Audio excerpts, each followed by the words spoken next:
Office నుంచి భోజనం కోసం ఎక్సోటిక్ హోటల్కి భోంచేసుకొని కిందికి దిగాక వాళ్ళు అదే పనిగా మా బండ్లు ఉన్నాయని తెలిసి ఉద్దేశపూర్వకంగా ఆ సుధాకర్ గారు రౌడీ షీటరు, ఈ కేతిరెడ్డి గారు పెద్ద రౌడీ షీటరు, ఈ నా కొడుకులంతా కలిపి ఉద్దేశంగా మా వాళ్ళని ఏదో కొట్టల్లా పొడతల్లా అనుకుంటున్నారు. పోయి లోపల దూరుకుంటే బదులు రమ్మని అక్కడ ఎలక్షన్ల ముందరే మా వాళ్ళని ఎవడోడు ఎంతమందిని కొట్టిండేది వాడిని ఇంటికాడ ఉండే సిసి పుట్టి చీమాని వాడు మగోడైతే ఆ రోజు వాడిని జరుగుతాన్ని కొట్టినాడు. ఈరోజు రమ్మని వాడిని పోలీసులు అడ్డం ఉన్నప్పుడు ఎలా కొడుకైనా కొడతారు, మేమైనా కొట్టలే.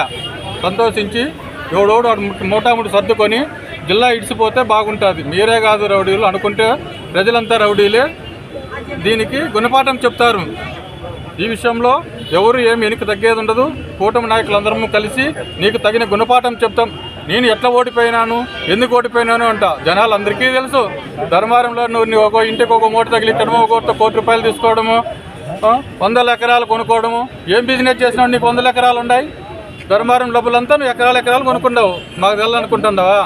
వారు ఈ నెల వాడిని నెలకు ఒక లిస్ట్ ఇస్తాంటమ్మ ఎవరెవరితో ఎంతంత వసూలు చేసుకునేది, ఎవరితో వసూలు చేసుకున్నప్పుడు ఎన్ని ఎకరాలు కొనుక్కోండేది అంతా తెలుస్తుంది. నువ్వు ఎందుకు ఓడిపోయిండేది కానీ జనాలే చెప్తారు.